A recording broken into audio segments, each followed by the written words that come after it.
আসসালামু আলাইকুম, সবাইকে শুভেচ্ছা জানাচ্ছি। মাসুম মাহবুব দেখছেন ওপেন দ্য ইউটিউব চ্যানেল এবং মাসুম মাহবুব ফেসবুক পেজ। আমার শিরোনাম যারা দেখে আজকে লাইভে ঢুকেছেন তাদের জন্য বেশ গুরুত্বপূর্ণ কিছু খবর থাকবে। থাকবে একটি স্পেশাল ইভেন্ট আপনাদের জন্য। আমি সেটাখানে আপনাদের ইরানের হাতে কি ধরনের নিউক্লিয়ার আছে সেটার উপর একটা ছোট্ট ডকুমেন্টারি দেখাবো। পাশাপাশি থাকবে আজকে সারাদিনের আপডেট। দর্শক, আজকে প্রধান শিরোনাম হলো ইরান হরমুজ প্রণালী তার কন্ট্রোলে নিয়ে সবচেয়ে বড় যে সারপ্রাইজটি দিয়েছে সেই খুশিটি ইরানের ঘরে পৌঁছে গেছে। কারণ হরমুজ প্রণালী থেকে ইরান যে আয় করেছে আজ তাদের ব্যাংকে সেটা প্রবেশ করেছে। এটি ইরানের অনেক বড় একটি সাকসেস হিসাবে বিশ্ব দেখছে, অন্যদিকে ট্রাম্পের পরাজয় হিসেবে দেখেছে। মিস্টার প্রেসিডেন্ট ট্রাম্প তিনি নেতানিয়াহুর ফাঁদে পড়ে একটা বড় রকম কি বলবো তার রাজনৈতিক ব্যর্থতা বা তার জীবনের সবচেয়ে বড় ফেইলার হিসেবে চিহ্নিত হয়ে গেছেন। কারণ এই নেতানিয়াহু পূর্বেই আমেরিকার 3জন প্রেসিডেন্টকে ইরানের বিরুদ্ধে যুদ্ধে জড়াবার চেষ্টা করছিল, সেটাও ব্যর্থ হয়েছে। 3 নম্বর গুরুত্বপূর্ণ খবর, আমেরিকার ইন্টেলিজেন্স তথ্য এবার ইরান সম্পর্কে এমন খবর দিল যেটা আমেরিকার এস্টাবলিশমেন্ট বা ট্রাম্প বা পুরো আমেরিকা কেঁপে উঠেছে। ইরান সম্পর্কে সেই তথ্যটা কি ছিল? দর্শক, পাশাপাশি আরো অনেকগুলো খবর থাকবে, ধারাবাহিক আমি আপনাদের দেবার চেষ্টা করব। আমি প্রথমেই আপনাদেরকে একটি ছোট ভিডিও দেখাতে চাই, তারপর আমরা মূল খবরে চলে যাব। আশা করি আপনারা প্রত্যেকে যারা আমার লাইনে আছেন তারা খবরটি দেখতে চান। পরাশক্তির আমেরিকা, অন্যদিকে দুর্বল ইরান। আমেরিকার সাথে যুক্ত হয়েছে ইসরায়েল। দুটো শক্তির সাথে পুরো গালফ কান্ট্রি। সে একা ইরান বিশ্ব শক্তির বিরুদ্ধে। আমেরিকা বলছে আমার কাছে নিউক্লিয়ার আছে, ইসরায়েল বলছে আমার কাছেও, কিন্তু ইরানের হাতে নেই কোনো nuclear.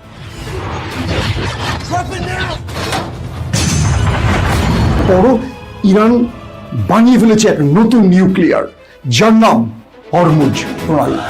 This is the Strait of Hormuz. Just losing his mind all over again. Hormuz ইরানের জন্য যুদ্ধ বিজয়ের এক নয়া কৌশল। একদিকে বাবুল মান্দাব, অন্যদিকে হরমুজ প্রণালী, দুটোই ইরান কন্ট্রোল করছে নিজে এবং হুতিদের মাধ্যমে। আমেরিকা বলছে আমি নৌ অবরোধ দিয়ে তোমাকে অর্থনৈতিকভাবে পঙ্গু করব। ইসরায়েল বলছে আমি আমার আধুনিক প্রযুক্তি দিয়ে ইরান তোমায় ধ্বংস করব।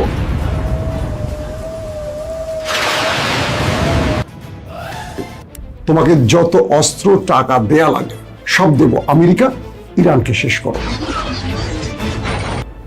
এক ইরান লড়ে যাচ্ছে বিশ্ব শক্তির বিরুদ্ধে, কিন্তু দমে যাচ্ছে না।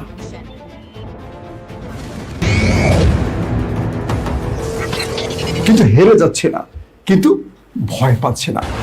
আমেরিকা অবাক, যাকে বিশ্ব মানচিত্র থেকে মুছে ফেলার হুমকি দেওয়া হয় সে কেন ভয় পায় না? শহীদ খোমেনি বাহিনী প্রতিটি জবাবের পাল্টা জবাব দিচ্ছে। এবার মূল যুদ্ধ ছড়িয়ে পড়েছে হরমুজ প্রণালী। পৃথিবীর তাবৎ মানুষের চোখ হরমুজ প্রণালীতে। এক হরমুজ প্রণালী পুরো পৃথিবীতে বাণিজ্যের এক অস্থিরতা সৃষ্টি করে দিয়েছে, যেন তৃতীয় বিশ্বযুদ্ধ শুরু হয়ে গেছে। সাগর দাপিয়ে বেড়াচ্ছে ইরানি বাহিনী, মার্কিন বাহিনী, মুখোমুখি সংঘর্ষ, জাহাজ কিডন্যাপ। কখনো কখনো ইরানি বাহিনী জাহাজে কমান্ডো অপারেশন চালাচ্ছে, কখনো আমেরিকা ইরানের জাহাজ আটক করছে, কখনো ইরান দখল করছে মার্কিন যুক্তরাষ্ট্রের জাহাজ।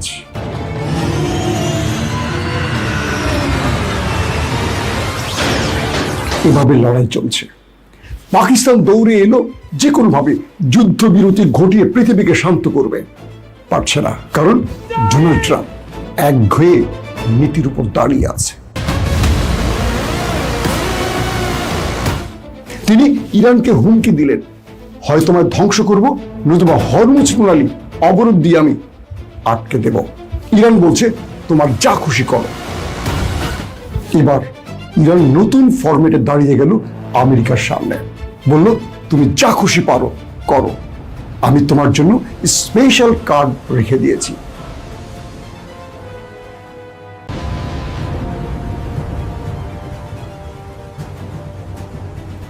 যে কার্ড সারপ্রাইজ কার্ড, এক হরমুজ প্রণালী দিয়ে পুরো পৃথিবীকে নাড়িয়ে দিয়েছে ইরান। এই নিউক্লিয়ারটি এখন ইরানের জন্য যুদ্ধ জয়ের টার্নিং পয়েন্ট। দর্শক, এরকম দুর্দান্ত খবরগুলো পেতে ওপেন ভিউ টিভি সাবস্ক্রাইব করুন এবং ফেসবুকে লাইক ফলো করুন। আমরা বিশ্বাস করি আপনাদেরকে নতুন চমক দেখাতে পারবো এই চ্যানেলের মাধ্যমে। পৃথিবীর গুরুত্বপূর্ণ বিষয়গুলোকে আমরা তথ্যচিত্র আকারে আপনাদের দেখাবো। এই সরকারের মধ্যে আমরা এখনো কোনো নতুন চমক দেখিনি। পাশাপাশি দেশের খবর, বিদেশের খবর তো থাকবেই। আপনারা থাকবেন আমাদের সাথে, আমরাও থাকবো আপনাদের সাথে। এটা আমাদের নতুন একটি চ্যানেল। এখানে আমরা যে ভিডিওটি দেখেছেন এরকম দুর্দান্ত খবরগুলো আপনাদের দেবার চেষ্টা করব। অবশ্যই ভালো লাগলে সাবস্ক্রাইব করে রাখবেন। ওপেন ভিউ ফেসবুক এবং ইউটিউবে আপনারা পাবেন। দর্শক, চলেন আজকের খবরে চলে যাই। আজকের দুর্দান্ত যে আজকের খবরগুলো আছে, প্রথম, মার্কিন যুক্তরাষ্ট্রের ইন্টেলিজেন্স সোর্সগুলো, অর্থাৎ আমেরিকার যে ইন্টেলিজেন্স, তারা একটি তথ্য প্রকাশ করেছে। সেই তথ্যে বলা হয়েছে ডোনাল্ড ট্রাম্প বা তার সরকার যে তথ্য বলেছে যে ইরানকে শেষ করে ফেলা হয়েছে, ইরানের সামরিক খাত ধ্বংস করা হয়েছে, আইআরজিসিকে শেষ করা হয়েছে, নেভি শেষ, তাদের এয়ারফোর্স শেষ, এই তথ্যটা সঠিক নয়। ইরান পূর্বের চেয়েও আরো বেশি স্ট্রং হয়েছে। কে বলছে? মার্কিন ইন্টেলিজেন্স তথ্য। সেটা ফাঁস হয়েছে, সেটা আমি আপনাদের জানাচ্ছি। সেই সোর্সের খবরে বলা হয়েছে যে ইরান পূর্বের চেয়েও আরো বেশি স্ট্রং হয়েছে। তারা তাদের ঝুলিতে আরো নতুন নতুন আকাশ প্রতিরক্ষা সিস্টেম বসিয়েছে এবং গত 50 দিনে যুদ্ধ শুরুর পর থেকে তারা আরো নতুন ভেরিয়েন্টের ভয়ঙ্কর মিসাইল তৈরি করেছে, যেটা আমেরিকা এবং ইসরায়েলের এখনো অজানা। এবং আমেরিকা যে তথ্যগুলো দিয়েছে যে ইরানের নেভি শেষ, আইআরজিসি শেষ, এয়ারফোর্স শেষ, না, তাদের কিচ্ছু শেষ হয়নি। তারা বহাল তবিয়তে আছে, আরো শক্তি সঞ্চয় করে তারা প্রতিশোধের আগুন বা প্রতিশোধ নেবার জন্য প্রস্তুত নিয়ে আছে। আমি বলছি না, মার্কিন ইন্টেলিজেন্স সোর্স। তার মানে আমেরিকার ডোনাল্ড ট্রাম্প এতদিন ধরে যে কথাগুলো বলেছে যে ইরানের মধ্যে আক্রমণ করে, এয়ার স্ট্রাইক চালিয়ে, বোম্বিং করে পুরো শেষ করে ফেলেছে, এই তথ্যটা সঠিক নয়। ইরান আগের চেয়েও আরো বেশি স্ট্রং হয়েছে এবং প্রতিশোধের জন্য যা যা করণীয়, অর্থাৎ এই যে যুদ্ধবিরতিটা হয়েছে আমেরিকার সাথে ইরানের, আমেরিকা এই সময়টাতে তাদের প্রচুর কমান্ডো বাহিনী, অস্ত্রশস্ত্র মধ্যপ্রাচ্যে এনেছে, সত্য কথা। এই সময়টাতে ইরান নিজেও আরো মজবুত হয়েছে। কেবল আমেরিকা নিজেকে প্রস্তুত করেছে এরকম নয়, ইরান নিজেকে প্রস্তুত করেছে, কারণ এই মুহূর্তে আক্রমণ চলছে না। ইরান তার প্রস্তুতিমূলক সব কাজগুলো এই সময়টিতে করে নিচ্ছে। মানে এই সিজফায়ার থেকে শুধু আমেরিকা নয়, ইরান ডবল সুবিধা আদায় করেছে। একদিকে হরমুজ প্রণালী আটকে রেখেছে, অন্যদিকে ইসরায়েল আমেরিকার হাতে যে আক্রমণগুলো প্রতিনিয়ত হতো, সেখান থেকে নিজেকে বাঁচিয়ে তার ঝুলিতে নতুন নতুন মিসাইলগুলোকে বসাচ্ছে, বিভিন্ন জায়গা পরিবর্তন করে আক্রমণ ভাগ তৈরি করছে। সবগুলো কাজ ইরান দ্রুত সময়ের মধ্যে করছে, যেটা আমেরিকা পারছে না। কারণ ইরান অল্প সময়ের মধ্যে তার মিসাইল বা ড্রোন তৈরি করতে পারে, কারণ এগুলো কম খরচে তৈরি করে, আমেরিকার মতো ব্যয়বহুল নয়। তারপরের গুরুত্বপূর্ণ খবরটি কি? মার্কিন পররাষ্ট্রমন্ত্রী, সাবেক পররাষ্ট্রমন্ত্রী জন ক্যারি, সবাই তাকে চেনেন, একটি টেলিভিশনে তিনি একটি টক শো করেছেন। সেই টক শোতে তার বক্তব্যটা খুব ভয়ঙ্কর ছিল। তিনি বলছেন, ইসরায়েলের প্রধানমন্ত্রী নেতানিয়াহু, জন কেরি বলছেন, তিনি আমেরিকাকে ইরানের বিরুদ্ধে এই যুদ্ধে জড়াবার জন্য বহু আগে থেকে চেষ্টা করেছে, তিনি ব্যর্থ হয়েছেন। জন কেরি বলছেন, বারাক হোসেন ওবামাকেও নেতানিয়াহু বারবারই চেষ্টা করেছেন এই যুদ্ধে টেনে আনতে ইরানের বিরুদ্ধে, এবং ইরানের আক্রমণ সম্পর্কে তিনি ওবামাকে ব্যাপক চাপ দিয়েছেন। ওবামা সেই সময় ইন্টেলিজেন্স সোর্সের খবরগুলো, মার্কিন এস্টাবলিশমেন্টের খবর, মার্কিন সেনাবাহিনীর সঙ্গে কথা বলে যখন বুঝলেন যে এটি একটি অনিয়ন্ত্রিত হামলা, অর্থাৎ এই হামলা শুরু করা যাবে কিন্তু শেষ করা যাবে না, কারণ ভিয়েতনাম এবং ইরাক থেকে বা আফগানিস্তান থেকে তাদের যে শিক্ষাগুলো, এটা খুব বেদনাদায়ক আমেরিকার জন্য। তাই বুদ্ধিমান বারাক হোসেন ওবামা নেতানিয়াহুর ফাঁদে পড়েননি। এরপর আসে বুশ। বুশকেও নেতানিয়াহু বারবার চাপ দিয়েছেন, বিভিন্ন ভাবে চাপ দিয়েছেন ইরানের বিরুদ্ধে যুদ্ধ শুরু করার জন্য। বুশ শেষ পর্যন্ত এই যুদ্ধে জড়াননি, কারণ তাকেও মার্কিন গুরুত্বপূর্ণ সংস্থাগুলো ইরানের ব্যাপারে অবগত করেছেন। এরপর ট্রাম্পের আগে এই যুদ্ধের জন্য, অর্থাৎ ইরানের বিরুদ্ধে যুদ্ধে জড়াবার জন্য শেষ জো বাইডেনকে চাপ দেওয়া হয়। এই তিনজন মার্কিন প্রেসিডেন্ট মিস্টার নেতানিয়াহুকে না বলে দিয়েছিলেন, কারণ ইরান এমন একটি দেশ বা তার ঐতিহ্য, ইতিহাস, তার সকল বিষয়গুলোকে নিয়ে তারা স্টাডি করে বুঝতে পেরেছেন এই যুদ্ধটা তাদের শুরু করা যাবে, শেষ করা যাবে না, এবং এখান থেকে আমেরিকা ব্যাপক ক্ষতিগ্রস্ত হবে। তাই এই তিন প্রেসিডেন্ট চিন্তা করেছিলেন যে ইরানকে চাপ দিয়ে যদি কিছু আদায় করা যায় সেটাই ভালো, যুদ্ধ করে নয়। কিন্তু মাথামোটা ডোনাল্ড ট্রাম্প নেতানিয়াহুর ফাঁদে পড়ে গেছেন। জন কেরি বলছেন, মোসাদ ইরান সম্পর্কে ভুলভাল তথ্য প্রেজেন্ট করেছে, যে তথ্য দিয়ে ডোনাল্ড ট্রাম্পকে নেতানিয়াহু সহজে ফাঁদে ফেলে দিয়েছেন, এবং সেই ফাঁদ থেকে ডোনাল্ড ট্রাম্প এখন আটকে গেছেন। ফান্দে পড়িয়া বগা কান্দের একটা গান আছে না, এরকম। এখন ট্রাম্প প্রতিনিয়ত আমেরিকানদের চাপ, ইস্টাবলিশমেন্টের চাপ, আন্তর্জাতিক বন্ধুদের চাপ, ওয়ার্ল্ড ইস্টাবলিশমেন্টের চাপ সহ্য করছেন। তাই তিনি বারবারই যুদ্ধবিরতির জন্য নানান রকম ফায়দা বা ফন্দি ফিকির তৈরি করছেন। সর্বশেষ যুদ্ধবিরতি ইরান ছাড়া একাই ঘোষণা করেছে ডোনাল্ড ট্রাম্প, যেখানে ইরান যোগও দেয়নি বা ইরান আমেরিকাকে পাত্তাই দেয়নি পাকিস্তান থেকে। এবং সবকিছু মিলে ডোনাল্ড ট্রাম্প একটা বড় রকম বিপদে আছেন এই মুহূর্তে, কারণ ইরানকে তিনি যত হুমকি দিচ্ছেন ইরান আরো বেঁকে বসছে, এটি তিনি কখনো কল্পনা করেননি। এবং পূর্বের মার্কিন প্রেসিডেন্টরা যে কারণে ইরানের সাথে যুদ্ধ করেনি সেটি অবশেষে প্রমাণ হয়ে গেছে। এখন নেতানিয়াহুকে দুষছে পুরো মার্কিন যুক্তরাষ্ট্ররা। দর্শক, নিউ ইয়র্ক টাইমস কিছু নতুন তথ্য প্রকাশ করেছে এবং বলছে যে মার্কিন প্রেসিডেন্টকে 11 ফেব্রুয়ারি নেতানিয়াহু তার হোয়াইট হাউসের সিচুয়েশন রুমে ট্রাম্পের সাথে বসেছিলেন নেতানিয়াহু, এবং সেই 11 ফেব্রুয়ারি তিনি ট্রাম্পকে এই ফাঁদে ফেলেছেন, অর্থাৎ ইরানের বিরুদ্ধে যুদ্ধে রাজি করিয়েছেন। এবং এই বিষয়টির জন্যই আমেরিকার এস্টাবলিশমেন্ট, সেনাবাহিনী ওই একটি দেশকে বারবার দোষ দিচ্ছে বা দুষছেন।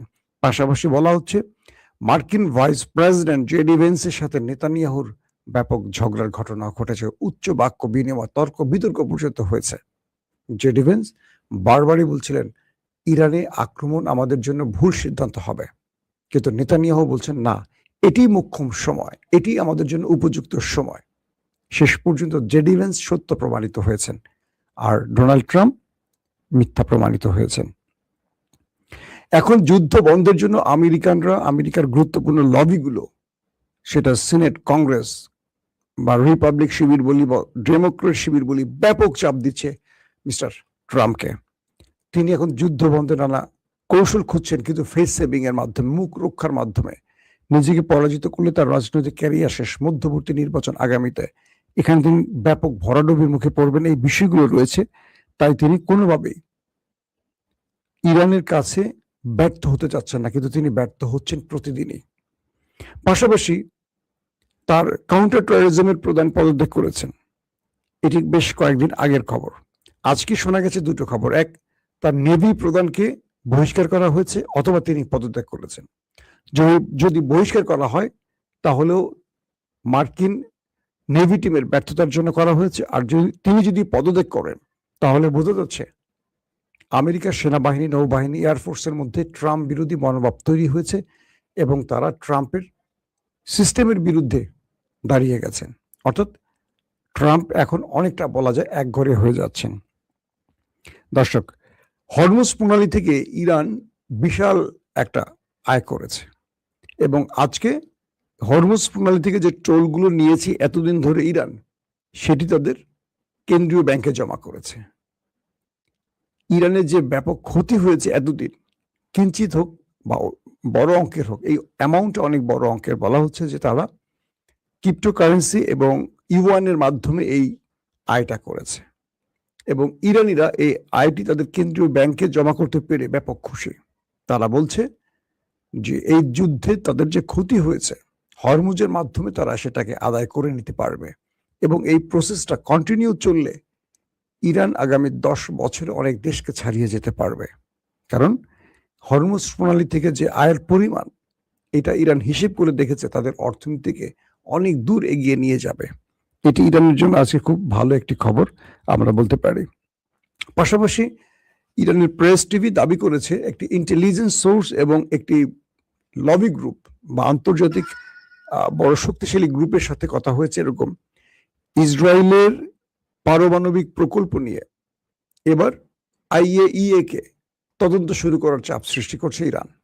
বলছে যে ইরান যারা শান্তিপূর্ণ পারমাণবিক কর্মসূচি চালাচ্ছে তাদের বিরুদ্ধে আমেরিকা ইসরায়েল আক্রমণ করছে, অথচ ইসরায়েলের ঘরেই রয়েছে নিউক্লিয়ার ডিমোনাতে। প্রশ্ন হলো ইসরায়েল কি করে অবৈধভাবে এটি করতে পারে? কতগুলো নিউক্লিয়ার তাদের কাছে আছে, কি পরিমাণ আছে, সেগুলোর পুরো ব্যাখ্যা তদন্তের জন্য ইরান একবার IAEA কে চাপ দিচ্ছে। মানে ইরান এবার বিশ্ব পরিমণ্ডলে ইসরায়েলকে একটা নতুন ধাক্কা দিতে যাচ্ছে। তিনি নিজের ঘরে নিউক্লিয়ার তৈরি করে অন্যের ঘরে নিউক্লিয়ার ধ্বংসের যে কাজটি করছেন, এটিকে নতুন ভাবে বিশ্বের কাছে এবার তুলে আনছে ইরান। ইসরায়েলকে তিনি সহজ ভাষায় ছেড়ে দিতে রাজি নন।